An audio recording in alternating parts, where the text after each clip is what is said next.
Morning everybody. പ്രിയപ്പെട്ട കുഞ്ഞുങ്ങളെ, കഴിഞ്ഞ ദിവസം നമ്മൾ രണ്ടാമത്തെ ചാപ്റ്ററാണ് പഠിച്ചത്. പാർട്ണർഷിപ്പ് ബേസിക് കോൺസെപ്റ്റ്സ് ആണ് പഠിച്ചത് അല്ലേ. അപ്പോൾ അതിനകത്ത് നമ്മൾ എന്തൊക്കെ പഠിച്ചു?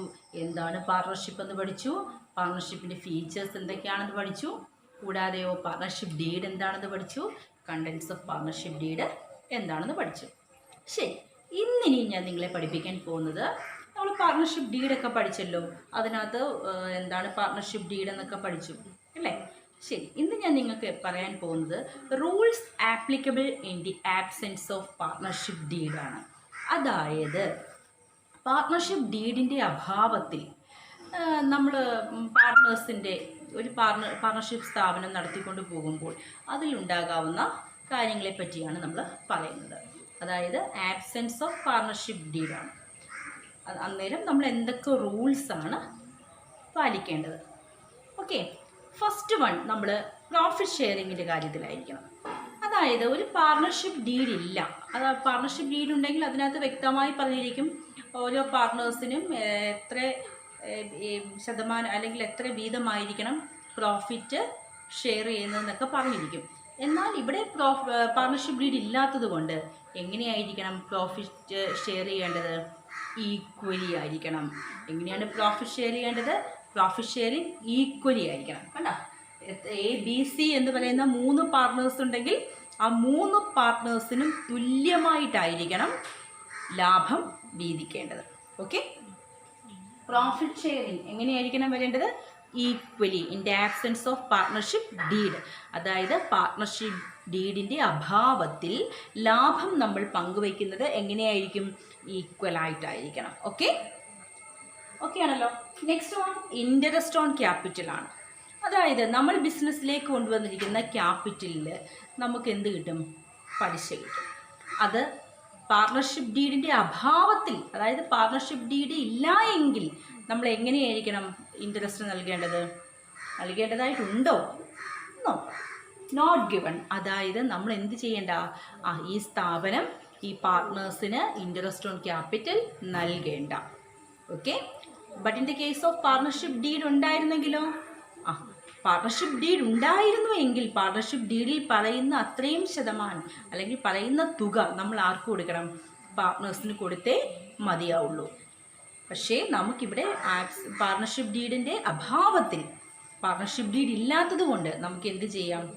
നമുക്ക് ഇൻട്രസ്റ്റ് ഓൺ ക്യാപിറ്റൽ കൊടുക്കേണ്ട. Not given. ഓക്കെ, അപ്പം ഒന്നാമത്തത് പ്രോഫിറ്റ് ഷെയറിങ്ങിൻ്റെ കേസായിരുന്നു. പ്രോഫിറ്റ് ഷെയറിങ് എങ്ങനെയാണ് in the absence of partnership deed? എങ്ങനെയായിരുന്നു? ഈക്വലി. ഓക്കെ, രണ്ടാമത്തെ കേസ് നമ്മൾ എന്താ പറഞ്ഞത്? Interest on capital. Interest on capital ഒരു in the absence of partnership ഡീഡിൽ എങ്ങനെയായിരിക്കണം? Not given. ഓക്കെ, ഇനി മൂന്നാമത്തെ കേസ് നമുക്ക് നോക്കാം. ഇൻട്രസ്റ്റ് ഓൺ ഡ്രോയിങ്സ് ആണ്. അതായത് പിന്നെ പാർട്ട്നേഴ്സ് ചിലപ്പോൾ പണം പിൻവലിക്കുമ്പോൾ അതിൽ മേൽ ഒരു പലിശ ഈടാക്കാറുണ്ട്. അപ്പം സാധാരണഗതിയിൽ ഈടാക്കാറുണ്ട്. But in the absence of partnership deed, അതായത് പാർട്ണർഷിപ്പ് ഡീഡിൻ്റെ അഭാവത്തിൽ എങ്ങനെയായിരിക്കും? Interest on drawings not charged. എങ്ങനെയായിരിക്കാം? ഇൻട്രസ്റ്റ് ഓൺ ഡ്രോയിങ്സിൽ എന്ത് ചെയ്യത്തില്ല? നോട്ട് ചാർജ്ഡ് ആയിരിക്കും. അതായത് ചാർജ് ഒന്നും അവിടെ ഈടാക്കുന്നില്ല. ഡ്രോയിങ്സിന് മുകളിൽ ഒരു ഇൻട്രസ്റ്റും അവിടെ ഈടാക്കുന്നില്ല. ഓക്കെ, ഇനി നെക്സ്റ്റ് നോക്കാം. Interest on loan to the firm. അതായത് നമ്മൾ ബിസിനസ്സിലേക്ക് കടക്കുമ്പോൾ ക്യാപിറ്റൽ കൊണ്ടുവരാം. ചില പാർട്ണർ അപ്പം അത് കൂടാതെ എന്ത് ചെയ്യും?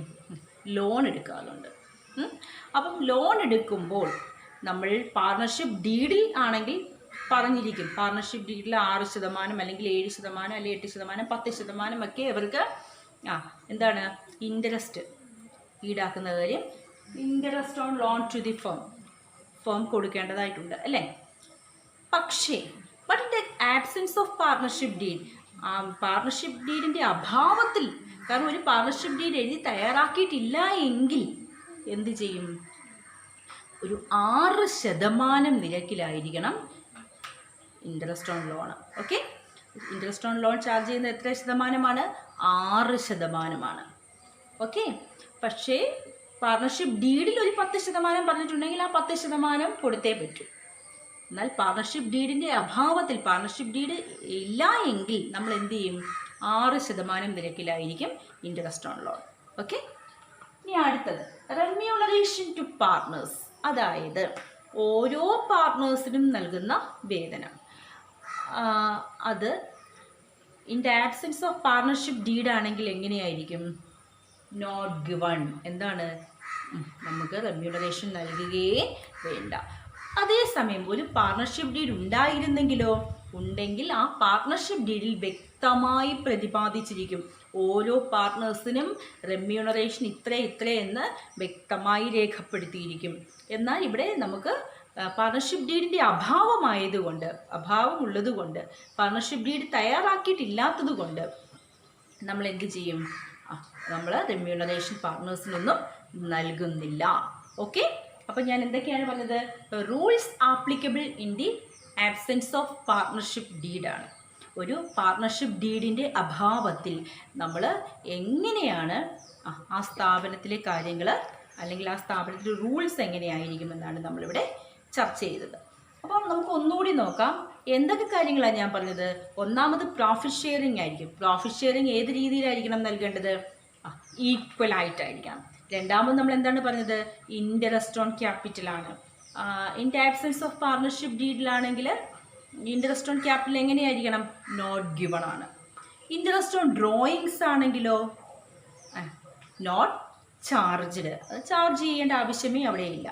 അടുത്തതോ interest on loan to the firm ആണെങ്കിലോ എത്ര ശതമാനമായിരിക്കണം? In the case of absence of partnership deed ആണെങ്കിൽ 6% ആണ്. അടുത്ത last remuneration to partners. പാർട്ട്നേഴ്സിൻ്റെ remuneration നമ്മൾ എങ്ങനെയായിരിക്കണം കൊടുക്കേണ്ടത്? പാർട്ണർഷിപ്പ് ഡീഡ് ഇല്ലാത്തത് കൊണ്ട് നമ്മൾ എന്ത് ചെയ്യേണ്ട? റെമ്യൂണറേഷൻ കൊടുക്കേണ്ട, നോട്ട് ഗിവൺ ആയിരിക്കും. ഓക്കെ, അപ്പോൾ ഇത്രയും നിങ്ങൾ നന്നായി ശ്രദ്ധിക്കുക. ഇതെപ്പോഴും എക്സാമിന് ചോദിക്കുന്ന കാര്യങ്ങളാണ്, അതുകൊണ്ട് നന്നായി ശ്രദ്ധിക്കുക. ഓക്കെ, അടുത്തതായിട്ട് നമ്മൾ പഠിക്കാൻ പോകുന്നത് സ്പെഷ്യൽ ആസ്പെക്ട്സ് ഓഫ് പാർട്ണർഷിപ്പ് അക്കൗണ്ട്സുകളെ പറ്റിയിട്ടാണ്. അതായത് നമുക്ക് ഒരു പാർട്ണർഷിപ്പ് സ്ഥാപനം നമ്മൾ നടത്തിക്കൊണ്ട് പോകുമ്പോൾ വിവിധ തരത്തിലുള്ള അഡ്ജസ്റ്റ്മെൻറ്റ്സ് ഒക്കെ നമ്മൾ ചെയ്യേണ്ടി വരും. അപ്പം അതിനെപ്പറ്റിയാണ് നമ്മൾ പറയുന്നത്. അപ്പം നമുക്ക് നോക്കാം ഏതൊക്കെ തരത്തിലാണെന്ന് നോക്കാം, ഏതൊക്കെ സ്പെഷ്യൽ ആസ്പെക്ട്സ് ആണെന്ന് നോക്കാം.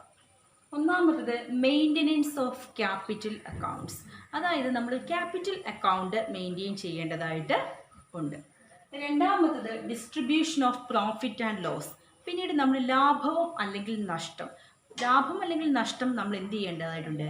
വീതിച്ച് നൽകേണ്ടതായിട്ട് വരും. Distribution of profit and loss. ഒന്നാമത്തെ നമ്മൾ ഏതാ പറഞ്ഞത്? Maintenance of partners capital accounts. രണ്ടാമത്തതോ distribution of profit and loss account. മൂന്നാമത് പറയുന്നത് പാസ്റ്റ് അഡ്ജസ്റ്റ്മെൻറ്റ്സ് ആണ്. അതായത് ചില പാസ്റ്റ് അഡ്ജസ്റ്റ്മെൻറ്റ്സുകൾ നമുക്ക് ഇതിനായിട്ട് ചെയ്യേണ്ടതായിട്ടുണ്ട്. അടുത്തത് റീകോൺസ്റ്റിറ്റ്യൂഷൻ ഓഫ് പാർട്ണർഷിപ്പ് ഫേം, അതായത് ഒരു പാർട്ണർഷിപ്പ് സ്ഥാപനത്തിൻ്റെ പുനർനിർമ്മാണത്തെ പറ്റിയിട്ട്, അതായത് അഡ്മിഷൻ്റെ കേസിലായിക്കോട്ടെ, റിട്ടയർമെൻറ്റിൻ്റെ കേസിലായിക്കോട്ടെ, ഡെത്തിൻ്റെ കേസിലായിക്കോട്ടെ ഒക്കെ നമുക്ക് അഡ്ജസ്റ്റ്മെൻറ്റ്സുകൾ ആവശ്യമായി വരുന്നുണ്ട്. അപ്പം നമുക്ക് നോക്കാം. അടുത്ത അഞ്ചാമത് ഡിസൊല്യൂഷൻ ഓഫ് പാർട്ണർഷിപ്പ് ഫേം, അതായത് ഒരു ഫേം ഇല്ലാതായി തീരുന്ന അവസ്ഥ, ഡിസൊല്യൂഷൻ സംഭവിക്കുന്ന അവസ്ഥ ഒരു ഫേമിൻ്റെ. അപ്പം ഈ കേസുകളിലെല്ലാം നമുക്ക് അഡ്ജസ്റ്റ്മെൻറ്റ്സ് ആവശ്യമാണ്. അപ്പം ഇതിനെ പറ്റിയിട്ടൊക്കെ നമുക്ക് ഡീറ്റെയിൽഡായിട്ട് പഠിക്കേണ്ടിയിരിക്കുന്നു. അപ്പം ഇനി വരുന്ന ക്ലാസ്സുകളിൽ നമുക്കതിനെപ്പറ്റി ഡീറ്റെയിൽഡായിട്ട് ഞാൻ പറയുന്നതായിരിക്കും. അപ്പം നമുക്ക് ഒന്നുകൂടി ഒന്ന് നോക്കാം. Special aspects of partnership accounts ഏതൊക്കെയാണ്? Maintenance of partners capital account, രണ്ടാമത്തതോ distribution of profit and loss account, മൂന്നാമത്തതോ എന്താണ്? പാസ്റ്റ് അഡ്ജസ്റ്റ്മെൻറ്റ്സ്, നാലാമത്തത് റീകോൺസ്റ്റിറ്റ്യൂഷൻ ഓഫ് പാർട്ണർഷിപ്പ് ഫേം, നാലാമത്തത് ഡിസൊല്യൂഷൻ ഓഫ് പാർട്ണർഷിപ്പ് ഫേം. ഇങ്ങനെ 5 കാര്യങ്ങളാണ് special aspects of partnership accounts എന്നുള്ളതിനെ പറ്റി പറയാനുള്ളത്. ഇനിയും ഇതിനകത്ത് നമുക്ക് ഡീറ്റെയിൽഡായിട്ട് പഠിക്കാനുള്ളത് അടുത്ത ഫസ്റ്റ് ഏതാണ്? മെയിൻ്റനൻസ് ഓഫ് ക്യാപിറ്റൽ അക്കൗണ്ട്സിനെ പറ്റിയിട്ടാണ്. ഓക്കെ, ഇനി നമുക്ക് എന്താണ് മെയിൻ്റനൻസ് ഓഫ് ക്യാപിറ്റൽ അക്കൗണ്ട്സ്, അല്ലെങ്കിൽ എന്താണ് പാർട്ട്നേഴ്സിൻ്റെ ക്യാപിറ്റൽ അക്കൗണ്ട് എന്നുള്ളതിനെ പറ്റി നമുക്ക് നോക്കാം. നമ്മൾ maintenance of partners capital accounts ആണ് അല്ലേ. എന്താണ് പാർട്ട്നേഴ്സ് ക്യാപിറ്റൽ അക്കൗണ്ട് എന്ന് വെച്ച് കഴിഞ്ഞാൽ, ഒരു ബിസിനസ്സിലേക്ക് പാർട്ട്നേഴ്സ് കടന്നു വരുമ്പോൾ അവരുടെ എല്ലാ ട്രാൻസാക്ഷൻസുകളും രേഖപ്പെടുത്താൻ ഉപയോഗിക്കുന്ന തരത്തിലുള്ള അക്കൗണ്ടുകളാണ് പാർട്ട്നേഴ്സ് ക്യാപിറ്റൽ അക്കൗണ്ട് എന്ന് പറയുന്നത്. Okay, all transactions relating to the partners are recorded in this account. അതായത് പാർട്ട്നേഴ്സിൻ്റെ എല്ലാ തരത്തിലുള്ള ട്രാൻസാക്ഷൻസിനെയും റെക്കോർഡ് ചെയ്യുന്ന തരത്തിലുള്ള അക്കൗണ്ടുകളാണ് പാർട്ട്നേഴ്സ് ക്യാപിറ്റൽ അക്കൗണ്ട് എന്ന് പറയുന്നത്. ഓക്കെ, ഇതിൽ കൂടുതൽ ബാക്കി നമ്മൾ ഡീറ്റെയിൽ ആയിട്ട് താപ്പോട്ട് പഠിക്കുന്നുണ്ട്. ഇനി അടുത്തതായിട്ട് നമുക്ക് പഠിക്കാനുള്ളത് methods of maintaining partners capital account ആണ്. അതായത് ഏതൊക്കെ രീതിയിൽ കൂടി നമുക്ക് പാർട്ട്നേഴ്സ് ക്യാപിറ്റൽ അക്കൗണ്ട് മെയിൻറ്റെയിൻ ചെയ്യാം. Methods of maintaining partners capital account. There are two methods of maintaining partners capital account, that is fixed capital method and fluctuating capital method. അതായത് fixed capital method ഉപയോഗിക്കാം, fluctuating capital മെത്തേഡും നമുക്ക് ഉപയോഗിക്കാം. ഇനി ഒന്നാമത്തെ method ഏതാണ്? Fixed capital method. എന്താണ് fixed capital method? പേര് പോലെ തന്നെയാണ്, ക്യാപിറ്റൽ എന്തായിരിക്കാം? ഫിക്സഡ് ആണ്. നമുക്ക് നോക്കാം. Under this method, the original capital invested by the partners remains fixed unless the additional capital introduced or capital withdrawn by mutual agreement. അതായത് നമ്മൾ ബിസിനസ്സിലേക്ക് കടക്കുമ്പോൾ എന്താ ചെയ്യുന്നത്? ബിസിനസ്സിലേക്ക് ഒരു മൂലധനം നമ്മൾ കൊണ്ടുവരാറുണ്ട്. ആ മൂലധനത്തിൽ നമ്മൾ എന്ത് ചെയ്യുന്നില്ല, ഒരു മാറ്റവും അവിടെ വരുന്നില്ല. അതെപ്പോഴും എങ്ങനെയാണ്? ഫിക്സഡ് ആണ്. പക്ഷേ നമ്മൾ ബിസിനസ് വളരുന്നതിനനുസരിച്ച് നമ്മൾ ചിലപ്പോൾ എന്താണ്, അഡീഷണൽ ക്യാപിറ്റൽ ഇൻട്രൊഡ്യൂസ് ചെയ്യാം. പിന്നെ അതേപോലെ എന്താണ്, മ്യൂച്വൽ എഗ്രിമെൻറ്റോടുകൂടി നമുക്ക് എന്ത് ചെയ്യാം, പിന്നെ ക്യാപിറ്റൽ ഇപ്പോൾ വിഡ്രോൺ ചെയ്തെന്ന് വരാം. അതൊക്കെ ഫിക്സഡ് ക്യാപിറ്റൽ മെത്തേഡിനകത്ത് വരുന്നതാണ്. കൂടാതെ in fixed capital method mainly 2 accounts are prepared, that is partners capital account and current account. എന്താണ് പാർട്ട്നേഴ്സ് ക്യാപിറ്റൽ അക്കൗണ്ടിനകത്ത് ഉൾപ്പെടുന്നത്? മുമ്പേ തന്നെ പറഞ്ഞതാണ്, ഫിക്സഡ് ക്യാപിറ്റൽ മെത്തേഡിനകത്ത് പ്രധാനമായും 2 തരത്തിലുള്ള അക്കൗണ്ടുകൾ നമ്മൾ ഉൾപ്പെടുവിക്കാറുണ്ട്. അവ ഏതൊക്കെയാണ്?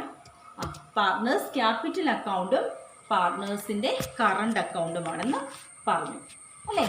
എന്താണ് പാർട്ട്നേഴ്സിൻ്റെ ക്യാപിറ്റൽ അക്കൗണ്ടിനകത്ത് ഉൾപ്പെടുന്നത്? It includes original capital and additional capital. ഇതിനകത്ത് നമ്മൾ ഒറിജിനൽ ക്യാപിറ്റൽ വരുന്നുണ്ട്, കൂടാതെ അഡീഷണൽ ക്യാപിറ്റലും വരുന്നുണ്ട്. But in the case of current account, it includes all adjustments like drawings, interest on drawings, interest on capital, salary, commission, share of profit or loss, etc. അതായത് current അക്കൗണ്ടിനകത്ത് എല്ലാ അഡ്ജസ്റ്റ്മെൻറ്റുകളും അവിടെയാണ് വരുന്നത്. Current അക്കൗണ്ടിനകത്താണ്. ആൻഡ് ഫിക്സഡ് ക്യാപിറ്റൽ മെത്തേഡിൽ എന്തൊക്കെ adjustments ആണ് വരാവുന്നത്? ഏതൊക്കെയാണ്? ഡ്രോയിങ്സ് വരുന്നുണ്ട്, ഇൻട്രസ്റ്റ് ഓൺ ഡ്രോയിങ്സ് വരുന്നുണ്ട്, ഇൻട്രസ്റ്റ് ഓൺ ക്യാപിറ്റൽ വരുന്നുണ്ട്, പിന്നെയോ സാലറി വരുന്നുണ്ട്, കമ്മീഷൻ വരുന്നുണ്ട്, പിന്നെ share of profit or loss വരുന്നുണ്ട്. ഇതെല്ലാം നമ്മൾ റെക്കോർഡ് ചെയ്യുന്നത് എവിടെയാണ്? പാർട്ട്നേഴ്സിൻ്റെ, അതായത് പാർട്ട്നേഴ്സ് കറണ്ട് അക്കൗണ്ടിനകത്താണ് നമ്മൾ രേഖപ്പെടുത്തുന്നത്. ഓക്കെ, നമ്മൾ ക്യാപിറ്റൽ അക്കൗണ്ടിനകത്ത് രേഖപ്പെടുത്തുന്നത് പാർട്ട്നേഴ്സ് കൊണ്ടുവരുന്ന ക്യാപിറ്റലും അഡീഷണൽ ക്യാപിറ്റലും ഒക്കെ ഉള്ളൂ നമ്മൾ രേഖപ്പെടുത്തുന്നത്. എമൗണ്ട് വിഡ്രോൺ ബൈ, പിന്നെ അതുപോലെ ക്യാപിറ്റലിനകത്തു നിന്നും എന്തെങ്കിലും എമൗണ്ട് വിഡ്രോൺ ചെയ്യുന്നുണ്ടെങ്കിൽ അതുമായിരിക്കും നമ്മൾ രേഖപ്പെടുത്തുന്നത്. But in the case of current അക്കൗണ്ടിൻ്റെ കാര്യത്തിൽ അങ്ങനെയല്ല. പിന്നെ എങ്ങനെയാണ്, എന്തൊക്കെയാണ് രേഖപ്പെടുത്തുന്നത്? ഓൾ അഡ്ജസ്റ്റ്മെൻറ്റ്സ് ലൈക്ക് ഡ്രോയിങ്സ് ഉണ്ട്, ഇൻട്രസ്റ്റ് ഓൺ ഡ്രോയിങ്സ് ഉണ്ട്, പിന്നെ സാലറി ഉണ്ട്, കമ്മീഷൻ ഉണ്ട്, share of profit or loss ഉണ്ട്. ഇവയെല്ലാം നമ്മൾ രേഖപ്പെടുത്തുന്നത് എവിടെയാണ്? അതേ പാർട്ട്നേഴ്സിൻ്റെ കറണ്ട് അക്കൗണ്ടിലാണ്. ഓക്കെ, അപ്പം നമ്മൾ പറഞ്ഞു ഫിക്സഡ് ക്യാപിറ്റൽ മെത്തേഡിൽ പ്രധാനമായും 2 തരത്തിലുള്ള അക്കൗണ്ട്സുകളാണ് മെയിൻറ്റെയിൻ ചെയ്യുന്നത്. പാർട്ട്നേഴ്സിൻ്റെ ക്യാപിറ്റൽ അക്കൗണ്ടും പാർട്ട്നേഴ്സിൻ്റെ കറണ്ട് അക്കൗണ്ടും. ഓക്കെ, അപ്പം നമ്മൾ പഠിച്ചു പാർട്ട്നേഴ്സ് ക്യാപിറ്റൽ അക്കൗണ്ടിനകത്ത് എന്തൊക്കെ കാര്യങ്ങളാണ് രേഖപ്പെടുത്തുന്നത് അണ്ടർ ഫിക്സഡ് ക്യാപിറ്റൽ മെത്തേഡിൽ? അതെ, എന്തൊക്കെയാണ്? ഒറിജിനൽ ക്യാപിറ്റൽ കാണും, പിന്നെ അതേപോലെ തന്നെയോ അഡീഷണൽ ക്യാപിറ്റൽ വല്ലതും ഇൻട്രൊഡ്യൂസ് ചെയ്തിട്ടുണ്ടെങ്കിൽ അതുണ്ടാവും. കൂടാതെയോ amount withdrawn out of capital, അതായത് ക്യാപിറ്റലിൽ നിന്നും എന്തെങ്കിലും എമൗണ്ട്സ് വിഡ്രോ ചെയ്തിട്ടുണ്ടെങ്കിൽ, ഡ്രോയിങ്സ് ഉണ്ടെങ്കിൽ അത് നമ്മൾ കാണിക്കും. നമുക്ക് ഫോർമാറ്റ് ഒന്ന് നോക്കാം. Partners capital account under fixed capital മെത്തേഡിൽ നമ്മൾ എങ്ങനെയാണ് ഒരു പാർട്ട്നേഴ്സ് ക്യാപിറ്റൽ അക്കൗണ്ട് തയ്യാറാക്കുന്നത് നോക്കാം. നോക്കിയേ, പ്രധാനമായും 2 സൈഡുകളാണുള്ളത്. ഡെബിറ്റ് സൈഡുണ്ട്, ക്രെഡിറ്റ് സൈഡുണ്ട് അല്ലേ. ഡെബിറ്റ് സൈഡിൽ കോളങ്ങൾ പരിചയപ്പെടുത്താം. Date, particulars, amount column. Credit സൈഡിലും അതേപോലെ തന്നെ date, particulars, amount column. Okay, ഇനി നോക്കിയേ, നമുക്ക് ക്രെഡിറ്റ് സൈഡിൽ നമ്മളുടെ മുന്നേ ഉള്ള ബിസിനസ് ആയിരുന്നെങ്കിൽ, അതായത് ഇത് മുമ്പേ സ്റ്റാർട്ട് ചെയ്ത ബിസിനസ് ആയിരുന്നെങ്കിൽ അതിനുണ്ടായിരുന്ന ബാലൻസ് എമൗണ്ട് ആദ്യം നമ്മൾ രേഖപ്പെടുത്തുക. അതിനുശേഷം ബിസിനസ്സിലേക്ക് എന്തെങ്കിലും അഡീഷണൽ ക്യാപിറ്റൽ ഇൻട്രൊഡ്യൂസ് ചെയ്തിട്ടുണ്ടെങ്കിൽ അത് രേഖപ്പെടുത്തുക. പിന്നീട് നേരെ ഡെബിറ്റ് സൈഡിലേക്ക്, ഈ 2 ഐറ്റം മാത്രമേ ഇവിടെ എഴുതാനുള്ളൂ. ഇനി അടുത്ത് നമ്മൾ ഡെബിറ്റ് സൈഡിലേക്ക് പോവുകയാണ്. അവിടെ നമ്മൾ ശ്രദ്ധിക്കേണ്ടത് amount withdrawn out of capital എന്തെങ്കിലും ഉണ്ടെങ്കിൽ അത് നമ്മൾ ഡ്രോയിങ്സ് വല്ലതും ഉണ്ടെങ്കിൽ നമ്മൾ എന്ത് ചെയ്യണം, അത് ഇവിടെ പാർട്ട്നേഴ്സ് ക്യാപിറ്റൽ അക്കൗണ്ടിൻ്റെ ഡെബിറ്റ് സൈഡിൽ രേഖപ്പെടുത്തണം. എമൗണ്ട് വിഡ്രോൺ ഔട്ട് ഓഫ് ക്യാപിറ്റലാണ്. Amount withdrawn out of capital ഉണ്ടെങ്കിൽ മാത്രം നമ്മളത് പാർട്ട്നേഴ്സ് ക്യാപിറ്റൽ അക്കൗണ്ടിൻ്റെ ഡെബിറ്റ് സൈഡിൽ രേഖപ്പെടുത്തുക. അതിനുശേഷം നമ്മളത് ബാലൻസ് ചെയ്തു. ഇപ്പം ബാലൻസ് ചെയ്തിട്ട് ബാലൻസ് ചെയ്ത് എന്നിട്ട് അത് നമ്മൾ കിട്ടുന്നതിനെ ഡ്രോ ഡൗൺ ചെയ്ത് എഴുതുക. ഇത്രയും മാത്രമേ നമുക്ക് അണ്ടർ ഫിക്സഡ് ക്യാപിറ്റൽ മെത്തേഡിൽ പാർട്ട്നേഴ്സ് ക്യാപിറ്റൽ അക്കൗണ്ട് തയ്യാറാക്കാനായിട്ട് ഇത്രയും മാത്രം നിങ്ങൾ ശ്രദ്ധിച്ചാൽ മതി. ഈ ഒരു ഫോർമാറ്റ് മാത്രം നിങ്ങൾ ശ്രദ്ധിച്ചു കഴിഞ്ഞാൽ നിങ്ങൾക്ക് നന്നായിട്ടും പാർട്ട്നേഴ്സ് ക്യാപിറ്റൽ അക്കൗണ്ട് തയ്യാറാക്കാൻ പറ്റുന്നതാണ്. ഇനി നമ്മൾ ചെയ്യുന്നത് ഒരു പാർട്ട്നേഴ്സ് കറണ്ട് അക്കൗണ്ട് എങ്ങനെ തയ്യാറാക്കാം എന്നുള്ളതാണ്. ഇനി നമുക്ക് അതെങ്ങനെയാണെന്ന് നോക്കാം. അപ്പം നമ്മൾ ഫിക്സഡ് ക്യാപിറ്റൽ മെത്തേഡിൽ 2 തരത്തിലുള്ള അക്കൗണ്ടുകൾ മെയിൻറ്റെയിൻ ചെയ്യുമെന്ന് പറഞ്ഞു. ഏതൊക്കെയായിരുന്നു? പാർട്ട്നേഴ്സിൻ്റെ ക്യാപിറ്റൽ അക്കൗണ്ടും പാർട്ട്നേഴ്സിൻ്റെ കറണ്ട് അക്കൗണ്ടും. ഓക്കെ, പാർട്ട്നേഴ്സ് ക്യാപിറ്റൽ അക്കൗണ്ട് എങ്ങനെയാണ് വഹിക്കുന്നത് എന്നുള്ളത് ഞാൻ അതിൻ്റെ ഫോർമാറ്റ് നിങ്ങൾക്ക് കാണിച്ചു തന്നു. ഇനി അടുത്തത് നമുക്ക് പാർട്ട്നേഴ്സിൻ്റെ കറണ്ട് അക്കൗണ്ട് എങ്ങനെയാണ് തയ്യാറാക്കുന്നത് നോക്കാം. ഓക്കെ, മുമ്പ് പറഞ്ഞതുപോലെ തന്നെ 2 സൈഡുകളായിരിക്കുമുള്ളത്. ഡെബിറ്റ് സൈഡുണ്ട്, ക്രെഡിറ്റ് സൈഡുകളുണ്ട്. അപ്പോൾ ഡെബിറ്റ് സൈഡിൽ date column, particulars column, amount column. Credit സൈഡിൽ ഈ പറഞ്ഞതുപോലെ തന്നെ ഡേറ്റ്, പർട്ടിക്കുലേഴ്സ്, എമൗണ്ട് കോളം. ഇങ്ങനെ ആണ് നമുക്ക് പാർട്ട്നേഴ്സിൻ്റെ കറണ്ട് അക്കൗണ്ട് കോളം സൈഡുകളും അതിൻ്റെ കോളങ്ങളും. ഇനി നമുക്ക് നോക്കാം. ക്രെഡിറ്റ് സൈഡിലേക്ക് വരിക. നമുക്ക് ആദ്യം ബാലൻസ് ബീഡിൽ തുടങ്ങുന്നു. അതിനുശേഷം ഇൻട്രസ്റ്റ് ഓൺ ക്യാപിറ്റൽ, അതിനുശേഷം salary, commission, profit and loss അക്കൗണ്ടിൽ ലാഭമാണെങ്കിൽ, ഷെയർ ഓഫ് പ്രോഫിറ്റ് ആണെങ്കിൽ അത് നമ്മൾ ക്രെഡിറ്റ് സൈഡിൽ കാണിക്കുന്നു. ഇത്രയും മാത്രമേ നമുക്ക് ക്രെഡിറ്റ് സൈഡിലെ ഐറ്റംസ് ആയിട്ടുള്ളൂ. ഏതൊക്കെയായിരുന്നു? ബാലൻസ് ബീഡി നമ്മൾ എഴുതുന്നു. പിന്നീടോ അഡീഷണൽ ഇൻട്രസ്റ്റ് ഓൺ ക്യാപിറ്റൽ നമ്മൾ രേഖപ്പെടുത്തുന്നു. പിന്നീടോ സാലറി രേഖപ്പെടുത്തുന്നു, കമ്മീഷൻ രേഖപ്പെടുത്തുന്നു, ഷെയർ ഓഫ് പ്രോഫിറ്റ് ആണെങ്കിൽ അത് നമ്മൾ രേഖപ്പെടുത്തുന്നു. ഇത്രയും ഐറ്റങ്ങളാണ് നമ്മൾ ക്രെഡിറ്റ് സൈഡിൽ രേഖപ്പെടുത്തുന്നത്. ഇനി നമുക്ക് ഡെബിറ്റ് സൈഡിൽ എന്തൊക്കെയാണ് രേഖപ്പെടുത്തുന്നതെന്ന് നോക്കാം. ഓക്കെ, ഡ്രോയിങ്സ് എന്തെങ്കിലും ഉണ്ടെങ്കിൽ അത് നമ്മൾ രേഖപ്പെടുത്തും. എന്തെങ്കിലും നമ്മൾ പണം പിൻവലിച്ചിട്ടുണ്ടെങ്കിൽ നമ്മളത് രേഖപ്പെടുത്തും. ഡ്രോയിങ്സ് ഡെബിറ്റ് സൈഡിൽ കാണിക്കും. പിന്നെ ഇൻട്രസ്റ്റ് ഓൺ ഡ്രോയിങ്സ്, അതായത് ഡ്രോയിങ്സിന് മേലിൽ എന്തെങ്കിലും ഇൻട്രസ്റ്റ് രേഖപ്പെടുത്തിയിട്ടുണ്ടെങ്കിൽ അതും നമ്മൾ എവിടെയാണ് രേഖപ്പെടുത്തുന്നത്? പാർട്ട്നേഴ്സ് കറണ്ട് അക്കൗണ്ടിലാണ് രേഖപ്പെടുത്തുന്നത്. പിന്നീട് പ്രോഫിറ്റ് ആൻഡ് ലോസ് അക്കൗണ്ടിലെ ഷെയർ ഓഫ് ലോസ് ആണെങ്കിൽ അതും നമ്മൾ എവിടെ രേഖപ്പെടുത്തും? പാർട്ട്നേഴ്സ് കറണ്ട് അക്കൗണ്ടിൻ്റെ ഡെബിറ്റ് സൈഡിൽ രേഖപ്പെടുത്തും. ഓക്കെ, ഇത്രയും എഴുതിയതിന് ശേഷം നമ്മൾ എന്ത് ചെയ്യുന്നു? അത് ടോട്ടൽ ചെയ്ത് നോക്കുന്നു. ഇത് ഗ്രാൻഡ് ടോട്ടൽ എഴുതുന്നു. എന്നിട്ട് ഡിഫറൻസ് കാണുന്നു. ബാലൻസ് സി ഡി എന്നും പറഞ്ഞ് അതിനെ രേഖപ്പെടുത്തുന്നു. പിന്നീട് അതിനെ ഡ്രോ ഡൗൺ ചെയ്ത് എഴുതുന്നു. ഇത്രയുമാണ് നമുക്കൊരു പാർട്ട്നേഴ്സ് കറണ്ട് അക്കൗണ്ടിനെ പറ്റിയിട്ട് പറയാനുള്ളത്. എല്ലാ അഡ്ജസ്റ്റ്മെൻറ്റ്സുകളും പാർട്ട്നേഴ്സ് കറണ്ട് അക്കൗണ്ടിലായിരിക്കും രേഖപ്പെടുത്തുന്നത് അണ്ടർ ഫിക്സഡ് ക്യാപിറ്റൽ മെത്തേഡിൽ. മെയിൻലി 2 അക്കൗണ്ട്സ് ആർ മെയിൻറ്റെയിൻഡ് അല്ലെങ്കിൽ prepared. That is partners capital account and partners current account.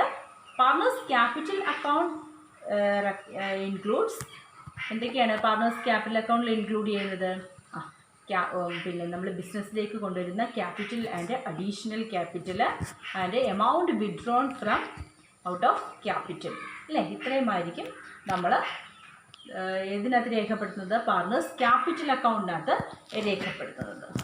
Partners current അക്കൗണ്ടിനകത്തോ ഓൾ അഡ്ജസ്റ്റ്മെൻറ്റ്സ് ലൈക്ക് ഈ drawings, interest on drawings, interest on capital, salary, commission, share of profit or loss etcetera are shown on the partners current account.